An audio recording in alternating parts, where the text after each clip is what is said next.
Queridos e amados irmãos, queremos desejar uma boa noite a você. Estamos aqui para mais um programa Missões em Revista. E mais uma vez, quero te dizer que eu tenho a satisfação de ter comigo presente neste programa o meu irmão Brian Dosani. Boa noite, Brian. Seja bem-vindo, querido. Boa noite, Ivan. Sempre um prazer estar aqui falando Amém. sobre missões, né? Que é Sim. o nome desse programa.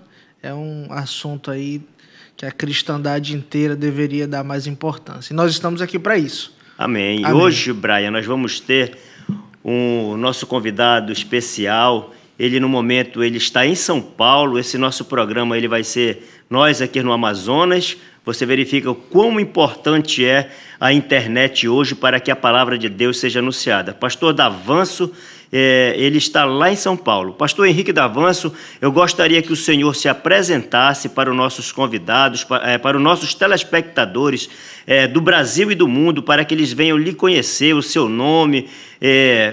Faça esse favor para a gente. Boa noite, pastor. Boa noite a todos, prazer, alegria, satisfação estarmos aqui nesse momento abençoado de missão. Sou pastor Henrique Davanço, missionário da Junta de Missões Mundiais na Albânia. Já ficamos lá por 15 anos, né? Estamos momentaneamente um período no Brasil, aguardando nosso retorno. E uma alegria termos vocês todos sempre juntos, com o alvo e o foco em Jesus, através de missões. Amém. Pastor, eu gostaria que o senhor me dissesse assim, me contasse um pouco da sua infância, como é que era o Henrique Davanço criança, o pastor Henrique Davanço adolescente, jovem, e até chegar nessa fase em que o pastor está hoje, assim, fale para nós como que foi a sua vida. O senhor é paulista, o senhor é carioca, de onde o senhor é? Qual a localidade do Brasil em que o senhor nasceu? Eu, Pira, do interior de São Paulo, nasci na cidadezinha que o meu avô foi um dos fundadores, chamada Votuporanga, no interior de São Paulo, uma cidade que a maioria são descendentes de italianos, e desbravadores, imigrantes, né? A minha infância foi a melhor infância do mundo. Amém. E uma família regada de muita alegria. Eu nunca me lembro de ter passado uma semana ou 2 semanas sem ter algum tipo de comemoração. Italianada é tudo abençoado, qualquer coisa se reúne. Se o time do Palmeiras ganhava, ela festejava, se perdia, festejava. Quando nascia, aí nascia muitos primos. Imagine que meu avô, ele veio da Itália praticamente descalço, pé no chão, e nossa família começou a crescer, e eu tive muitos momentos agradáveis. Meus pais sempre saíam comigo para pescar, para ir para a praia, no sítio, principalmente no sítio, por parte do meu pai, do meu avô do meu pai, né, avô João. E ali, volta e meia, os irmãos do meu pai matavam vaca, dividiam entre eles, era um dia de festa. Foi muito, minha infância não posso reclamar de nada não, viu? Apesar de, na nossa infância, muitos anos atrás, a alegria que tinha era cutuba com paçoquinha, não sei se vocês sabem o que é isso. Paçoca eu conheço, pastor. Paçoquinha é um doce feito de amendoim. Uhum. E cutuba é um guaraná tradicional aqui do interior de São Paulo. Esperamos um dia poder saborear também, junto com o senhor.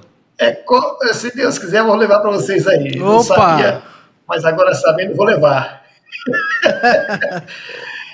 E, olha, tinha épocas na Albânia que eu sonhava com cutuba com paçoca. Com a paçoquinha. Pode um negócio desse? E pastor, a sua família, ela já era cristã? Como que foi essa questão na família? Não, a minha família sempre foi muito católica, de fazer quermesse, novena, toda semana também tinha novena na casa. Raiz católica mesmo. Católico apostólico romano, né? Romano, padre da igreja de Fátima e da igreja de Santa Luzia. Mas, como que eu tinha um tio Américo, ele era o único cristão, o único crente da família. E eu lembro que quando eu reunia a família inteira, ele nunca faltava, né? Ele sempre foi muito amoroso. E todo mundo sabia que ele gostava de orar. E na hora do almoço ou da janta, o pessoal falava, agora Américo. E enquanto ele estava orando, eu ia lá, roubava um bife do prato dele, o outro ia, roubava uma coisa, era uma coisa... Mas era, meu Deus. Mas ele foi quem falou de Jesus para mim pela primeira vez. O senhor tinha quantos através anos? dos Gideões Internacionais. Eu estava na quarta série, terceira, quarta série do primário. E eu lembro que eu escrevi no livrinho ali, eu, 1974, 75, aceita Jesus como Senhor e Salvador da minha vida. Mas só foi naquela época. Porque na minha adolescência, os meus pais mudaram de Votuporanga para Imperatriz do Maranhão. Eles foram trabalhar e nós fomos. E eu perdi todos os meus amigos, todos os contatos, referência de família, isso e aquilo. Foi muito traumático. E eu tive um encontro com as drogas. E as drogas me consumiram longos 6 anos da minha vida. Isso na juventude. Passei por 3, dos 12 aos 17 para 18. Na adolescência. Na adolescência, né? E eu passei 3 paradas cardíacas. Meu Deus. Por causa das drogas. Nos conte mais, pastor, sobre essa sua experiência. Jesus. Pode falar. Nos conte justamente sobre essa sua experiência, porque isso vai servir, esse seu testemunho, para muitos adolescentes e jovens que hoje se encontram na droga, nessa situação que o senhor passou. E vai ser bom para que eles possam ouvir e ter essa força também e saber que a única salvação deles é Jesus Cristo. Somente Jesus poderá tirar eles da situação em que eles se encontram. Fale para a gente, por gentileza, pastor. Verdade. Para vocês terem uma ideia, quando eu comecei a usar as drogas, eu não conhecia Jesus de verdade. Eu ia para a igreja de vez em quando, para a igreja católica. O meu Jesus era um Jesus crucificado na cruz. Mas eu não tinha um relacionamento pessoal com ele, não conhecia ele verdadeiramente. E minha vida sempre foi de mal a pior por causa das drogas. Mas, no dia 24 de março de 1987, pela primeira vez na minha vida, eu entrei numa igreja dos crentes, que falava, né? Uhum. Igreja que eu jogava bombinha lá dentro, aprontava, na hora do culto passava com o carro e cantava pneu, buzinava, misericórdia. Misericórdia, pastor. Nem carteira de carro tinha. E o dia que eu aceitei Jesus saiu até no jornal, pra você ter ideia. Amém, glória a Deus. Mas ali o pastor contou minha vida inteira através da Bíblia. Ele leu sobre a parábola do filho pródigo, falou que nos comparou com um diamante no meio do carvão ali, e que Jesus veio, nos resgatou, nos limpou, nos purificou, nos justificou, e é o nosso advogado, e que nós temos um Pai, e que todos nós somos um pecador, e precisávamos de conhecer Cristo como Senhor e Salvador. E naquela noite, que eu aceitei a Jesus como Senhor e Salvador da minha vida, foi a primeira noite em muitos anos que eu pude dormir sem tomar drogas, sem beber, sem tomar qualquer tipo de remédio. E eu me lembro que no outro dia, era segunda-feira, e eu falei, eu quero falar de Jesus para todo mundo. E eu peguei uma Bíblia grandona, que eu tinha uma Bíblia em casa, de uns 3, 4 quilos, pretona, grandona, botei debaixo do braço e fui para a escola. E quando eu cheguei na escola, o pessoal falava, vixe, o Henrique tá doido, o que ele tomou, o que ele bebeu, tá com a Bíblia no braço do braço. Aí eu cheguei no meio da sala de aula e falei, agora eu sou crente. Pastor, pastor? A sua escola, então, ela foi o seu primeiro campo missionário, né? Após esse encontro com Jesus. Eu nem sabia o que era ser missionário, já estava lá com a Bíblia. Já estava com a Bíblia, né? Uma Bíblia anunciando. Enorme, não tinha outra. O primeiro amor já estava ali pujante, assim, né? Era. E eu lembro que eles falaram assim, mas que crente que nada, onde já se viu crente de cabelo comprido? Eu tinha 1 palmo e 4 dedos, assim, ó, de cabelo. E eu gostava muito de rock, essas bandas doidas, loucas, demoníacas aí, que eu nem sabia que era demoníaca, mas gostava delas. E eu lembro que eu falei, tá bom. Aí passou uma semana, eu cheguei na escola de cabelo curto, bem rapadinho, soldadinho. Agora eu falei assim, quero ver se vocês falam que eu não sou crente agora, né? Naquela época eu pensava assim, poxa, é pelo testemunho, não é pelo corte do cabelo, mas é bom andar sempre certo, né? Dignamente para a glória de Deus. Nós não precisamos de enfeites, nós somos o que somos porque a graça de Deus se abundou em nossas vidas e nos faz sermos aquilo que somos pela misericórdia dele. Amém. Amém. E, pastor, E isso tinha só que... um complemento. Claro, claro. Ah, Não, eu ia perguntar, pode falar. eu ia perguntar a sua idade, a idade da sua conversão. 17 para 18 anos 17 para 18 anos. de idade. O que o senhor ia Eu completar? vim saber. Aí, não, ia completar 18 anos, isso. Foi dia 24 de março de 1987. Amém. E aí? E eu lembro que minha sala de aula era muito bagunceira, era muito barulhento, eu era muito, muito, muito bagunceiro, vocês não têm ideia. E eu sei que depois que eu aceitei Jesus, o intervalo das aulas, do recreio, nossa sala começou a virar um tempo de louvor, depois um tempo de palavra. Com o passar do tempo, um começou a aceitar Jesus, outra, e a classe quase que inteira aceitou a Jesus. Foi maravilhoso, a escola inteira sabia que ali tinha muitos cristãos. Quando tinha algum problema, alguém estava com dor de cabeça, chamava a gente para orar. Era incrível o que Deus fez na minha época, foi maravilhoso, para a Foi glória de Deus. um avivamento, né, pastor? Foi. Eu lembro que os recreios eram todos para o culto, para a glória de Deus. Amém. Foi muito bom. E aí, 2 meses depois que eu aceitei Jesus, me chamaram para assistir um filme, A Cruz e o Punhal, do pastor David Wilkerson. David Wilkerson. Antigo. Isso, Tem pastor. no YouTube, tem. Sim, sim. Sim. Grande Antigo, pastor. mas muito bom. Muito bom. E foi no ginásio, o ginásio estava lotado. E eu chorei o filme, boa parte do filme, eu chorando mesmo, eu choro muito. Hoje. Não é aquele filme, pastor, que fala sobre a pobreza? É uma boa. Também, né? mostra a pobreza do pessoal mexicano, Guatemala, Isso. E aí dos Estados Unidos. E aí ele se comove. De drogas. Ele se comove com isso, não é isso? O pastor? Isso, exatamente. Eu lembro. Exatamente. É um livro, né? É um livro, David Wilkerson. Começou um livro chamado A Cruz e o Punhal. Isso. Depois fizeram o filme. Aí lançaram alguns outros livros, Depois da Cruz e o Punhal, Foge, Nick, Foge. E na Albânia, eu tive o privilégio de passar uma semana com o Nick Cruz e o filho do pastor David Wilkerson numa cruzada de treinamento evangelístico. Foi maravilhoso. Que bênção. Que bênção. Mas, enfim, nesse filme, Deus falou tanto comigo que no outro dia nós começamos a procurar alguns amigos para começar a primeira casa de recuperação de droga-dependentes do estado do Maranhão.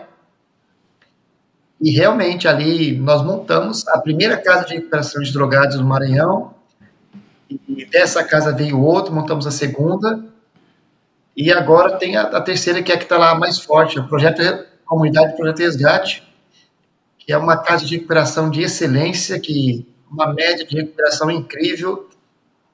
Pra você ter uma ideia, um casal adotou essa casa de recuperação, doaram praticamente tempo deles, dinheiro deles, eles mantêm essa casa de recuperação. Pastor, esse projeto Todos os quartos, muita bênção. Esse projeto dessa casa de recuperação, ela é local somente? Ou ela, no caso, está em outras cidades do Brasil, do país? Começou lá em Imperatriz. Imperatriz hoje tem 3 casas de recuperação. Mas depois fomos montar uma outra casa na cidade de Barretos, no interior de São Paulo, que depois se transformou numa creche, e depois fomos para Albânia, né?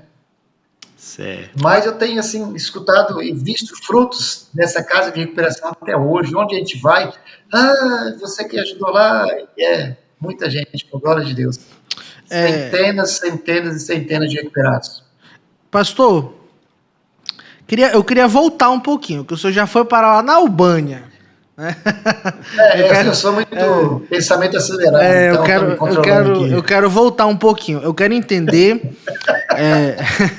Eu quero entender como é que foi essa questão, por exemplo, dos seus primeiros anos como cristão e como que o senhor sentiu, né, o chamado para o campo missionário. Né? Isso foi um processo, ou foi uma experiência? Houve um chamado, ou não teve um chamado? Porque tem gente. Não, é importante essa pergunta, Giovan e pastor, porque a gente está numa sociedade que os jovens eles estão nesse dilema, chamado, né? Esperando o chamado. Né? Então eu queria que o senhor contasse como é que foi o seu. Isso foi logo no início da caminhada cristã? Foi depois? Como é que foi isso? Eu vim saber que eu era um missionário o dia que eu fui para a igreja, né? Normal. Eu ia umas 4 vezes por semana, eu ia para a igreja. E naquele dia estava a missionária Valnice Milhome, que ela era missionária em Moçambique. Sim, e ela falou... faz tempo. Ela era da Junta de Missões Mundiais na época. Eu lembro que ela falou que deixou as panelas, deixou tudo para ir para Moçambique. E começou a falar do trabalho missionário. E eu falei, uai, eu acho que eu também sou missionário também. Eu já deixei tudo. E estou só na obra 24 horas, sabe? Foi muito bom. E foi assim que eu descobri que eu era missionário. Meu chamado não foi um negócio assim, não vi nenhum anjo descendo do céu. Né? A Bíblia, para mim, foi e é suficiente. Isso, todos nós temos um chamado, né? Isso, exatamente. Todos nós somos missionários, né? Já dizia o Charles Spurgeon, né? E o Charles Spurgeon que falou, né? Ou você é um missionário ou você é um impostor, né? Ou mercenário, né? Isso, exatamente. Isso com que idade, pastor? 17 para 18 anos. Era quando a Valnice foi na igreja, devia ter já uns 19 anos já.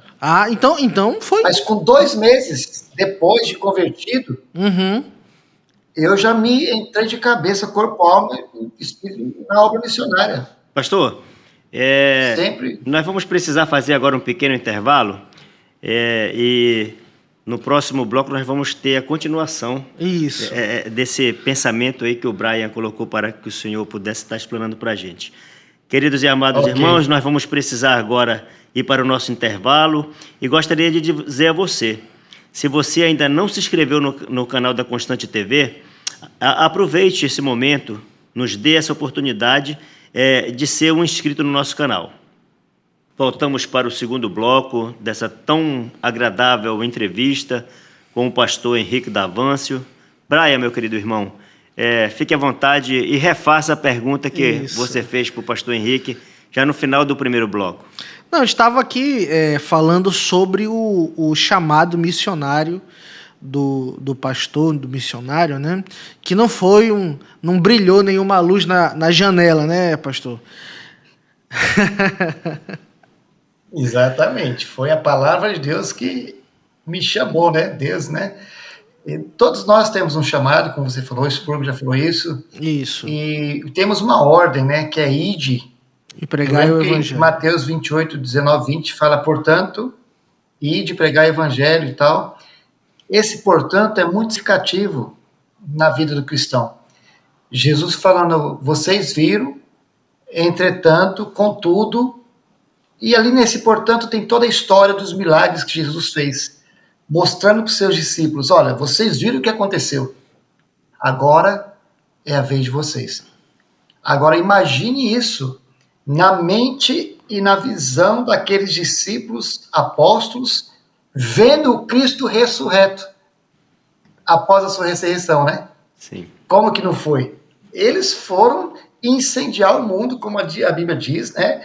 Em Atos 1:8, esperaram, aí ele recebeu o poder do Espírito Santo de Deus e foram proclamar o evangelho nos 4 cantos da terra.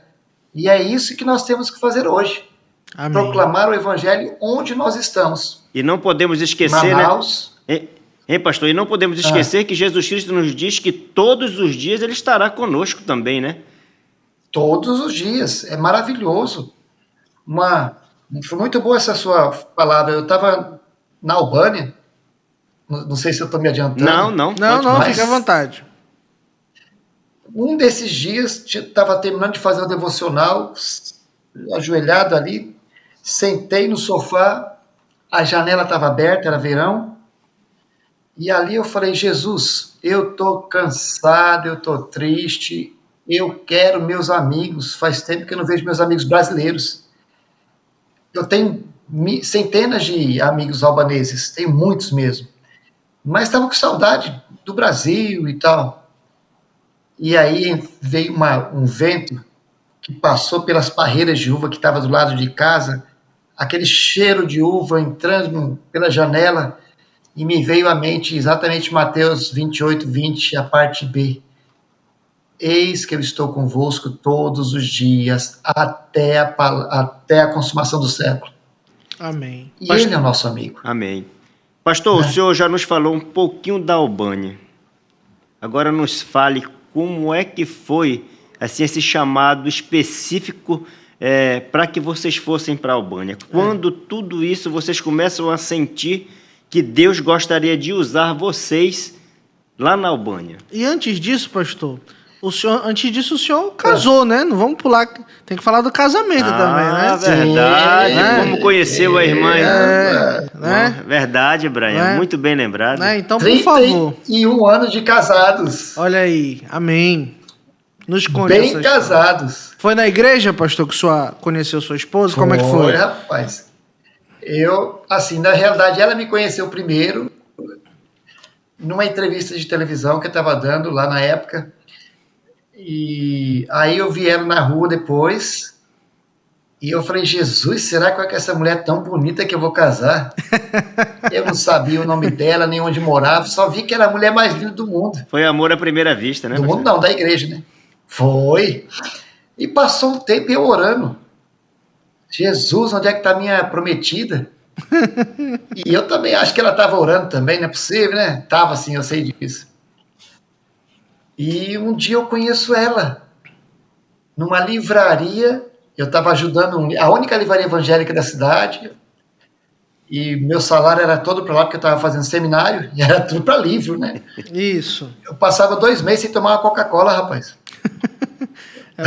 É o sacrifício, né, pastor? Hoje eu tô desde 2011, né? Mas vamos lá. Amém. Mas não tomo mais. Mas aí ela chegou e eu vi aquela coisa mais linda na minha frente, falei, me estremeci todo, né? Encurtando a conversa, pedi o telefone dela e um dia eu liguei para ela. E eu falei assim, eu sou Henrique da Missão Jovem, que era o nome da casa de recuperação, e eu queria conversar com você. E eu estou indo para Belém do Pará fazer um treinamento de 2 semanas, mas quando eu voltar, eu quero conversar com você e é para casamento. Um homem decidido, né, pastor? O senhor é um homem de conversa curta, me parece, né, pastor? Olha, a gente conversa 10 horas, mas de Jesus a gente conversa 1000. Amém. Mas nada, a gente tem que ter responsabilidade e saber o que quer. Sim. E eu sabia que eu precisava casar, porque Deus nos fez para casar, praticamente. Um ou outro aí não, mas temos que casar. Isso aqui já é uma aula pro namorado que tá enrolando a namorada na igreja. Não, né? Enrolation bota para correr. Ó, meninas de Deus, você merece o melhor dessa terra. Amém. Olha aí. Não tem que se rebaixar, não. Ele que tem que te conquistar. Exatamente. Exatamente mesmo. E aí foi para Belém e voltou, pastor? Nossa, eu ia ficar 2 semanas, fiquei uma. Nos encontramos na igreja, e aquele encontro, meu pai, eu parecia que estava num sonho. Mas quando o senhor falou de casamento, pastor, ela se assustou, ela correspondeu de cara? Ela estava em pé. Ela ficou paralisada. E eu falei, meu pai, será que... Ela sentou, né? Aí ela falou, então tá, né? Aí marcamos o local da igreja, e olha só o que é fé. Lá em Belém do Pará, na casa de recuperação, em pleno treinamento, tinha uma parte lá que era para fazer alguma coisa de arte, e eu tinha um pedaço de madeira com aerógrafo, E eu escrevi, o amor da minha vida, e coloquei a data e tal, já orando ali, casamento. Cheguei, entreguei para ela, enfim, nos casamos no dia 10 de julho, há 31 anos atrás. Amém. E foi muito bom, e é muito bom. Olha aí, ó, isso aí já é um testemunho aí pro pessoal que está nos assistindo, né? Que a juventude que ainda não casou, que está namorando, está noivo, né? Que benção, que benção. E ela tinha, pastor, desde sempre também o chamado missionário, como é que foi isso? Ela, pra você ter ideia, minha esposa, quando a gente fazia longas viagens de carro, até hoje, quando eu começo a brincar com ela para ver quem fala mais versos da Bíblia. Eita. E eu falo um, ela fala outro, eu falo um, e passa ali meia hora, uma hora, um tempão. Quando acaba o meu repertório, a abençoada começa a falar capítulos e mais capítulos da Bíblia. Eu falo, não, para, minha filha, que negócio é esse? Não dá certo, não. Ela tem um chamado missionário desde que aceitou Jesus também. Sempre serviu ao Senhor, ajudou a plantar a igreja.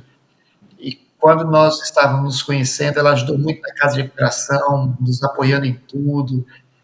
Quando eu viajava, depois de casada, a gente tinha uma Toyota, ela vinha em dupla, aquelas Toyota Bandeirante dura que só. E elas pegavam esse carro para cima e para baixo, pegava aluno de uma chácara, levava para outra chácara, e a guerreira. Ela é missionária de verdade. Eu aprendo muito com ela. Amém. Glória a Deus. Vocês se completam, né, pastor? Na verdade, né? Graças a ela, me suporta muito.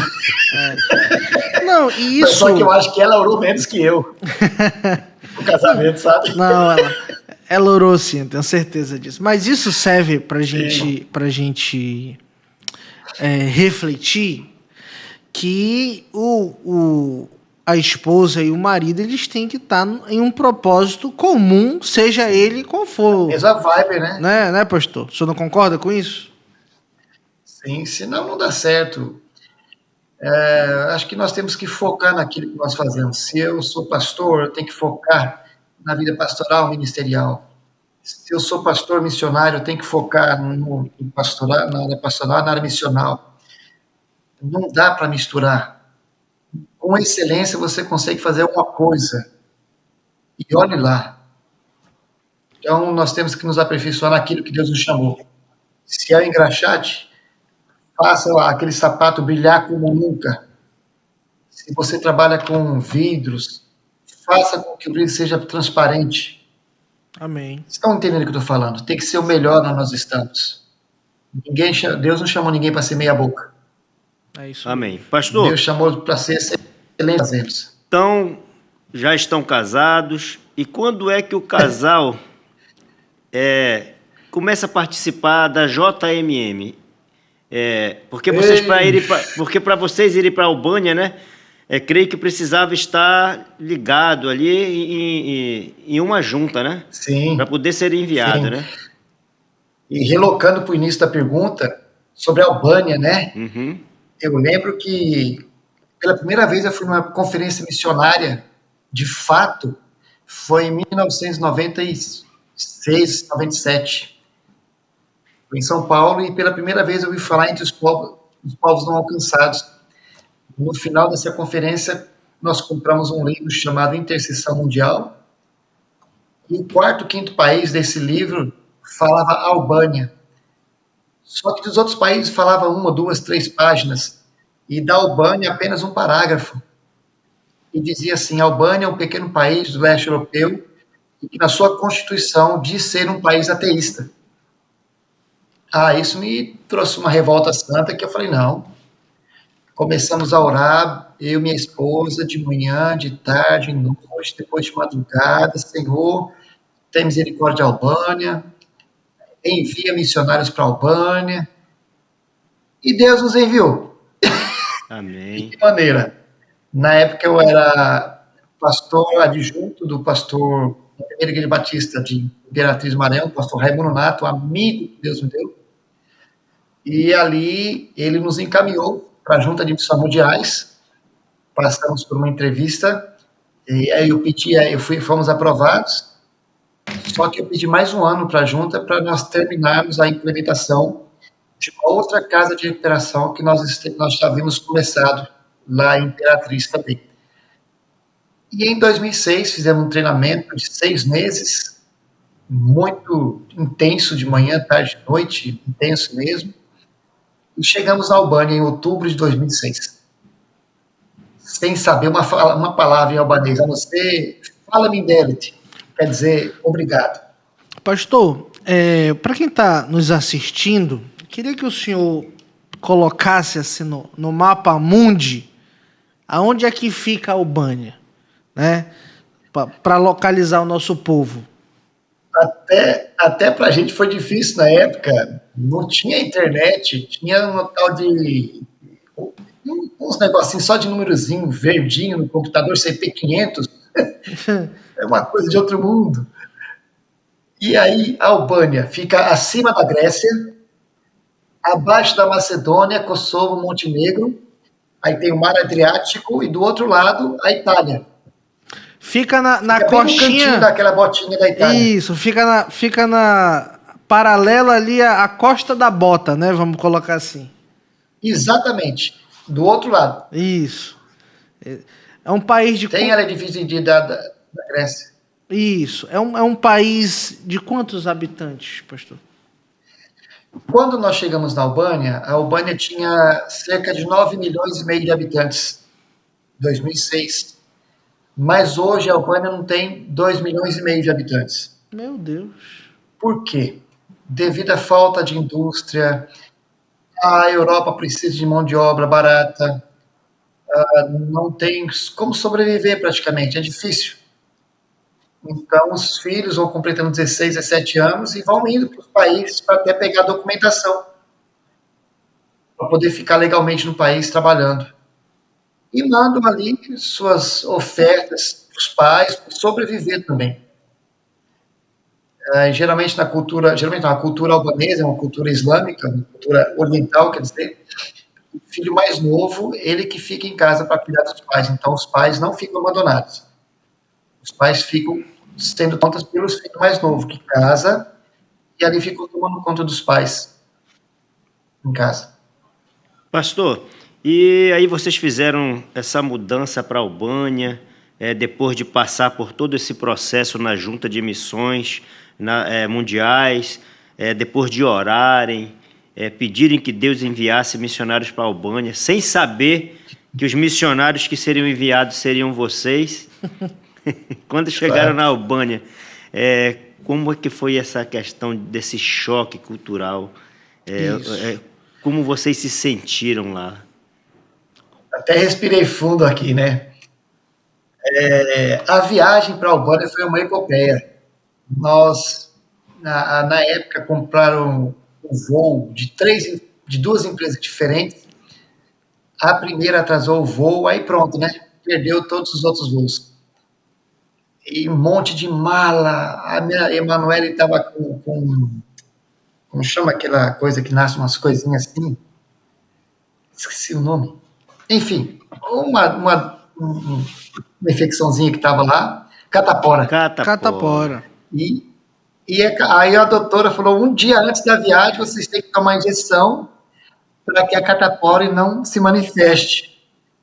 Misericórdia, eu queria saber o nome dessa doutora até hoje. Ela aplicou a injeção, no outro dia a Manuela apareceu toda cheia de catapora, até na palma do pé. Foi terrível. Aí bota maquiagem de um jeito ou outro, aí, né? Chegamos na Albânia. Depois, com 24 horas de atraso, as nossas malas depois chegam primeiro que a gente. E para mim, eu vou contar uma coisa, foi um refrigério. Foi uma alegria, foi maravilhoso. A chegada. Na Albânia. A chegada. Em um aeroportozinho da época do comunismo ainda, era uma casinha amarelinha. O avião pousava, jogava as malas lá, assim. Aí tinha um casal esperando a gente, e o pastor Antônio, um homem de Deus, que nos recebeu lá também. E ele alugou a nossa casa na capital. E depois de um tempo eu fiquei sabendo que ele alugou nossa casa na capital no primeiro ano, com medo da gente ver a realidade e voltar para o Brasil. Mas foi interessante. Aí começamos a aprender o albanês. Tem até um livro que a gente escreveu chamado Compaixão que Transforma, esse livro aqui. E esse livro aqui mostra até algumas fotos da gente aprendendo albanês, tem muitos testemunhos. Uma coisa assim, fala, gente, é só Jesus que faz a gente aprender uma língua dessa. O albanês é a mistura do grego com o russo. Eita. E tem 36 letras, e é uma das 3 línguas mais antigas do mundo. E além do albanês, tem 2 dialetos.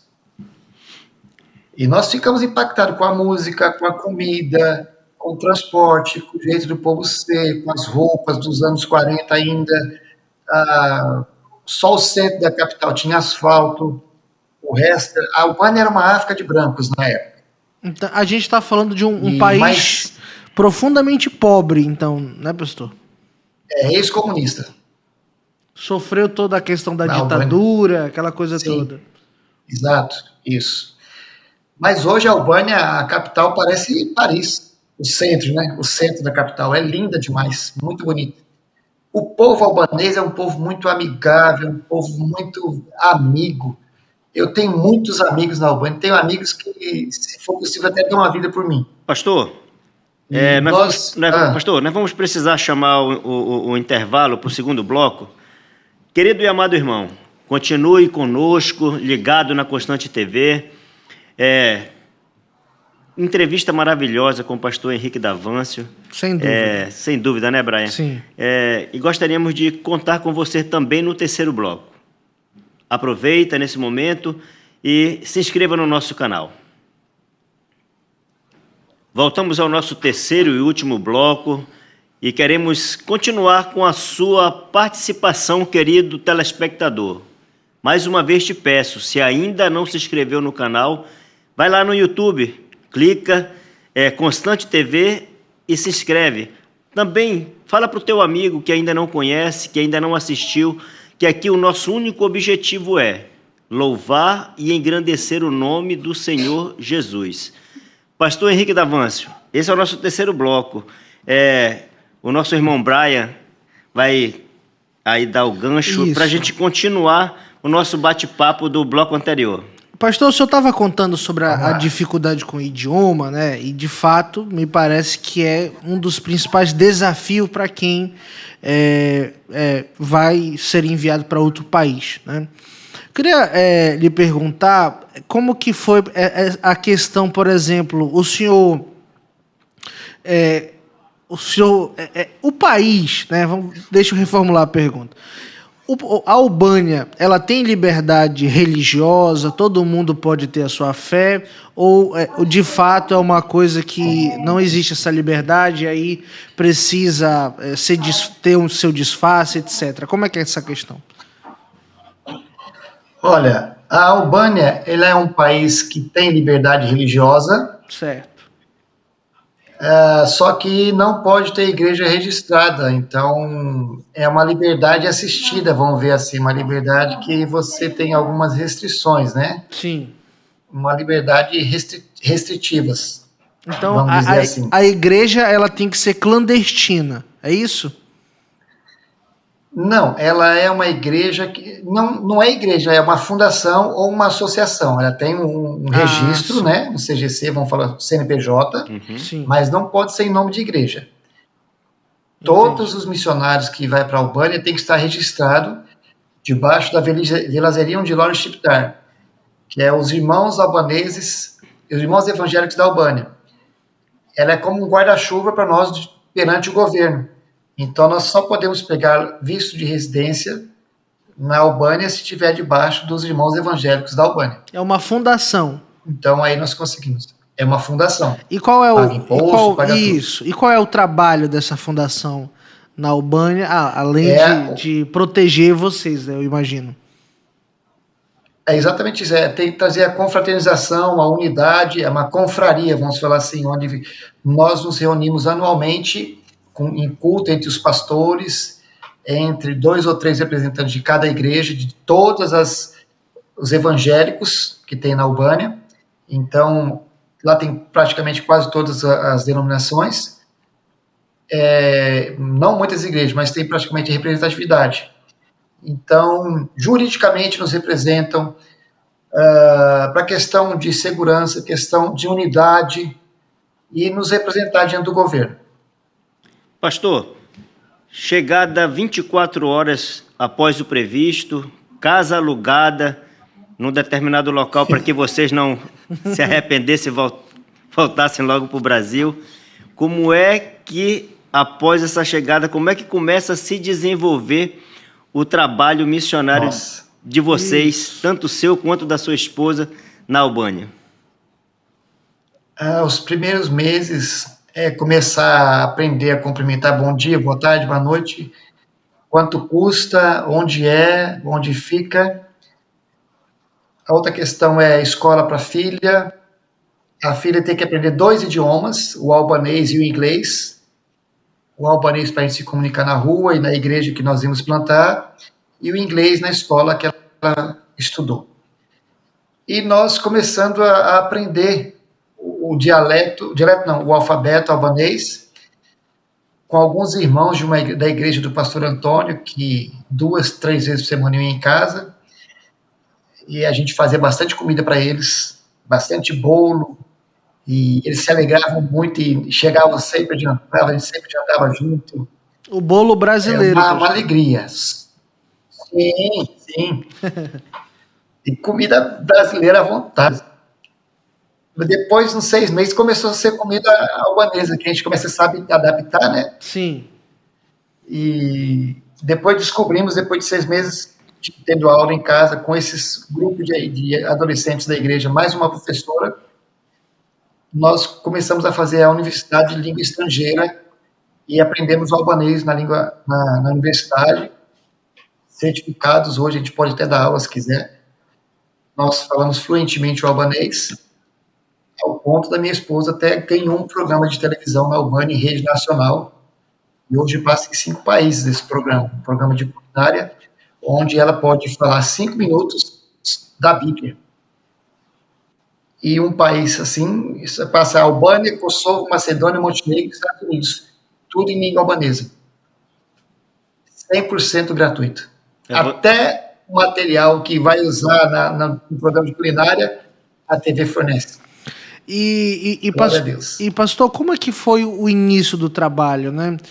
Nós já entrevistamos aqui algumas pessoas e muitas das vezes o trabalho é bater na porta de casa em casa, é pregação de rua, né? Panfleto. Como é que foi o modo de operação de vocês? Quando nós chegamos na Albânia, nos apresentaram uma missionária chamada Fátima Murim, mulher de Deus, já está com o Senhor na glória, e ela tinha chegado há pouco tempo ali, e nós oramos e sentimos paz em trabalhar junto com ela. E ela tinha contato com 2 famílias, e ali começamos o trabalho com essas 2 famílias, só que o trabalho nosso mesmo, a maior necessidade do povo albanês na época era comida. Certo. Tanto é que, na época, a alimentação básica era um pão, pepino, tomate e queijo por dia. Uhum. E aí tivemos a ideia de comprar um bujão de gás, com uma boca de fogo só, e nós fomos ali fazendo amizade no bairro. Nós fizemos uma amizade muito rápido, porque éramos estrangeiros, um bairro que ninguém, os albaneses queriam ir. Era uma invasão. Tem uma ideia de uma invasão aí, em qualquer lugar do Brasil tem, onde o pessoal da cidade tem medo de entrar nessa invasão. Certo. Nós entramos lá. Nós fomos, ninguém queria ir. E aí ficamos conhecidos, estrangeiros, brasileiros. E todo mundo queria fazer amizade com a gente, porque era até um tipo de status para eles, né? E foi muito bom, que a gente chegava a tomar 5, 6 cafés com pessoas diferentes todos os dias. Então, o senhor... Chegava a casa com um olhão desse tamanho. O senhor usou essa questão social... Relacionamento. O relacionamento, né?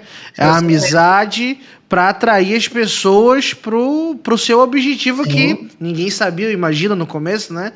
Mas o senhor estava ali por uma razão, né? Por um objetivo. Eu creio o seguinte... missionar, ser missionário em um país não alcançado, entre um povo não alcançado, Deus, ele coloca estratégias no coração. Sim. E não é para todo mundo que você vai chegar já falando de Jesus assim. No Brasil é fácil. Hoje eu já faço isso na Albânia, mas no começo não era assim. Uhum. A Henriqueta começou a cozinhar de casa em casa, chamava as vizinhas, enquanto ela cozinhava com as vizinhas, eu chamava os maridos, iam tomar café, e de sábado tinha escolinha de futebol, com os meninos dessa turma. A cidade não tinha uma praça, e não tem uma praça pública até hoje. Não tinha um banquinho público. O que nós fizemos? Começamos a ter escolinha de futebol, alugamos o local para ser a fundação, onde tem curso de culinária, informática, corte e costura, cabeleireiro, manicure, essas coisas para dar profissão para o povo. E aonde ficou o ponto de referência de descanso desse povo? A Fundação Água Viva, que é onde é a Igreja Água Viva, que foi a primeira igreja batista que nós plantamos lá na cidade. A primeira igreja evangélica, na realidade, da cidade. Nós plantamos 4 igrejas em 4 cidades onde não tinham nenhum crente, nenhum cristão sequer. Desculpa, a última não, já tinha, nós fomos ajudados a plantar a igreja. Perfeito. Perfeito, pastor. Vocês, pastor, chegaram a implantar algum projeto após essas igrejas já plantadas, assim? Qual foi o projeto que você dizia? Se eu não me engano, eu fazendo uma pesquisa, existe o projeto Bíblia Escrita por Nossas Mãos. Fale para a gente sobre esse projeto. Então, o Bíblia Escrita com as Nossas Mãos é domingo à tarde, a turma, os adolescentes e jovens não tinham onde ficar. E era um descanso que a gente tinha, depois do almoço até o outro culto. A gente tem 3 cultos domingo, né? Então, é porque crianças e adolescentes, à tarde com as mulheres e à noite com os homens. E aí, ali, à tarde, os adolescentes ficavam sem fazer nada e teve uma ideia de começar a escrever a Bíblia com as próprias mãos. E muitos escreveram a Bíblia, o Novo Testamento com a mão.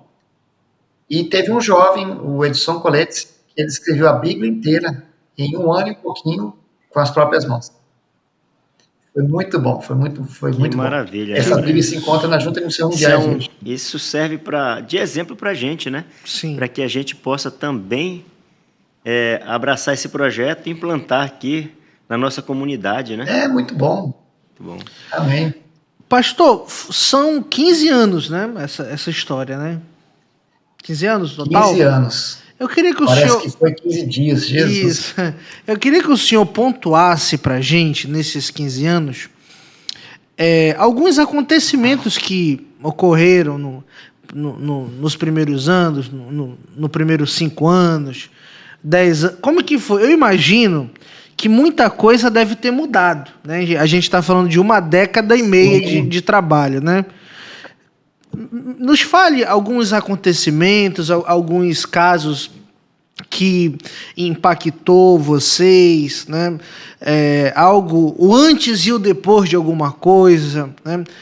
Queria que o senhor nos contasse alguns testemunhos, se possível, né? E como é que foi essa Esses 1 desafios, década, né? Os desafios, essa 1 década e meia de trabalho, né? Conforme você foi falando, foi passando um filme aqui na mente. Eu imagino. Uma alegria muito boa. Amém. Uma coisa que impactou muito no começo, bem no comecinho, a primeira senhora Amadia, que aceitou a Jesus. Nós passamos a tarde inteira, o dia inteiro lá, falando, conversando, cozinhando, tomando chazinho, tomando café turco, Jesus amado. Coisa... Só Jesus sabe o que é isso. E quem já tomou. Amém. E ali a tarde inteira conversando, lendo a Bíblia. E no finalzinho da tarde, quando a gente saiu da casa Maria, no portãozinho de madeira antigo, e ela falou assim para mim: pastor, quando é que Jesus vai vir me visitar? Ela fez uma pergunta muito bíblica. Vamos falar assim. Ela queria conhecer o seu Jesus, queria conhecer o seu mestre, o seu Deus. Só que nós falamos de Jesus com tal intensidade para ela, com tanta alegria, com tanta intencionalidade, e ela pensava que Jesus era uma pessoa, e realmente é, né? Claro. Mas imagina, até aquele tempo ela era ateísta e comunista. Nunca tive de falar de Jesus. Nunca tinha pego uma Bíblia na mão. Foi a primeira vez que ela ouviu falar de Jesus. Então, isso nos marcou muito. Depois que ela aceitou Jesus, a sua filha aceitou Jesus, a sua neta aceitou Jesus. Resumindo, hoje o pastor da primeira igreja que nós plantamos lá é o neto da Matia. Amém, glória a Deus. A outra neta dele é uma outra missionária que casou com um missionário da Junta de Missões Mundiais. Enfim, Deus faz essas coisas. Pastor, algum tempo... pode falar. Eu tô emocionado aqui, para ser bem sincero com o senhor. Eu também. Eu sou chorão. Deus é bom. Né? Eu sou chorão. Eu fico até triste que o nosso tempo já está chegando ao fim. Sim. Mas a gente ainda vai passar a palavra para o senhor, é claro. Eu quero até que o senhor deixe um conselho aí para as pessoas que sentem arder no coração um chamado missionário, né? Mas essa história que o senhor contou é uma bênção. O nosso Deus, ele é maravilhoso. Gilvan. Pastor, chegamos, como o Braia falou, já nos aproximamos dos minutos finais e gostaríamos que o senhor fizesse as considerações finais, apresentasse os seus livros, desse esse conselho para os jovens que o Braia solicitou. Fique à vontade. Primeiramente, a melhor decisão que uma pessoa pode tomar é obedecer aquilo que Deus tem para nós. Amém. Tomar a decisão certa, sem medo. Porque o medo nos afasta de Deus também. O medo também nos afasta dos propósitos de Deus. Então, quando nós lemos a palavra de Deus e obedecemos a palavra de Deus, quanto mais nós lemos a palavra de Deus, mais nós vamos compreender qual é o propósito de Deus para a nossa vida. Amém. E aí fica mais fácil de obedecer a Deus naquilo que Deus tem para você. Você vai ser um missionário no campo, na floresta, de repente aí na sua cidade, no seu trabalho, mas abra a tua boca em favor do pobre e necessitado. Aonde você estiver, você é um missionário. Nunca se esqueça disso. Amém. Amém. A outra coisa é que Deus nunca nos abandona. Ele sempre está conosco. Ele nunca vai nos abandonar. Seja em qualquer situação de perigo, de morte, Ele é soberano. Eu creio até na ponta do lápis que quebra, Deus permite quebrar. Eu creio em uma flor, uma pétala de flor, quando ela cai, é Deus que está permitindo ela cair, porque Ele é soberano. E Ele nos ama. Amém. Então, isso nós temos que obedecer. E não tem coisa melhor do que servir a Jesus, não, gente. Eu faria 1000 vezes mais, como eu falei aqui, parece que foi 15 dias que a gente ficou lá. Glória a Deus. Tem luta, não vou dizer que não tem, não. Passamos por medo, fomos ameaçados, corremos risco de vida várias vezes. Mas em tudo o Senhor nos livrou de todas elas, e glória a Deus. Amém. E para terminar, assim, Deus nos deu a oportunidade de escrever um livro depois dos 50, né? Opa! Um livro chamado Compaixão que Transforma. Vivendo o amor de Cristo entre os não alcançados. Isso, tá ótimo, pastor. Isso. Tá bem visível. Compaixão que Transforma, Vivendo o amor de Cristo entre os não alcançados. Essa foto é do quarto da minha filha, da Emanuele, lá. Isso é um monte? De dentro para fora. É uma montanha. Olha aí, que lindo. É do povo Geg. Enfim, esse livro aqui conta muito sobre compaixão, a parte teológica, a parte teórica, do grego, hebraico, tudo certinho. E também muita coisa prática, de milagres que Deus fez na Albânia. Esse testemunho que eu dei para você, outros testemunhos de outras pessoas que aceitaram Jesus. E uma coisa que me marca muito... Aqui, ó, como começamos a igreja, não sei se dá para ver direitinho aí. Uma célula, né, pastor? Quintal, é uma pequena célula, um grupo. Tudo intencionalidade, tudo intencional. Amém. Para começar a igreja. E ó, no inverno lá chega a fazer menos 20, menos 10. Esse fogãozinho a lenha aqui. Esse foi muito usado para fazer as comidas, né, pastor? Isso aqui era dentro de casa, por causa do frio. Não tem aquecedor nas casas. Eita, Aí a gente tirava o colchão da cama, botava na sala ali do lado do fogão a lenha para dormir. É verdade, o clima agora que eu tô próximo da Itália é bem frio, né? Que bênção, pastor. Mas na Albânia é pior, que não tem aquecedor. Que bênção. E esse outro livro aqui foi feito também na época da pandemia, chama Mentoria Vocacional. Isso. Uma jornada com propósito e missão. Isso. Esse livro tem quase 1000 bases bíblicas referente ao assunto sobre mentoria, sobre tomada de decisão. Conta a história dos profetas do Velho Testamento, dos apóstolos de Jesus, de alguns missionários e pastores, como ouvir a voz de Deus. Amém. E como obedecer mesmo em meio à dúvida, como obedecer. Pastor, onde que a gente encontra? Onde que a gente encontra esses livros para comprar? Esse livro vai estar na Amazon e no Mercado Livre. Eu creio que a partir de agosto agora já. Perfeito. Amém. Perfeito. E as suas redes sociais? Onde que as pessoas podem acompanhar o senhor e a sua família, pastor? Nas redes sociais? No YouTube, @Canal Missões. @Canal Missões. Canal Missões, isso. YouTube, @Canal Missões. E no Instagram, Henrique_DAVP. Perfeito. A gente vai colocar aqui na televisão para o nosso público lhe acompanhar. Amém. Tá bom? Pastor, muito obrigado, Senhor, pela sua participação no nosso programa de hoje. Que Deus lhe abençoe grandemente, que Ele continue lhe usando aonde quer que Ele deseje lhe levar, para que o Senhor possa estar anunciando o seu evangelho. A palavra de Deus, no livro de Mateus, no capítulo 24, 14, ele diz assim: e este evangelho do reino será pregado em todo o mundo, em testemunho a todas as nações, e então virá o fim.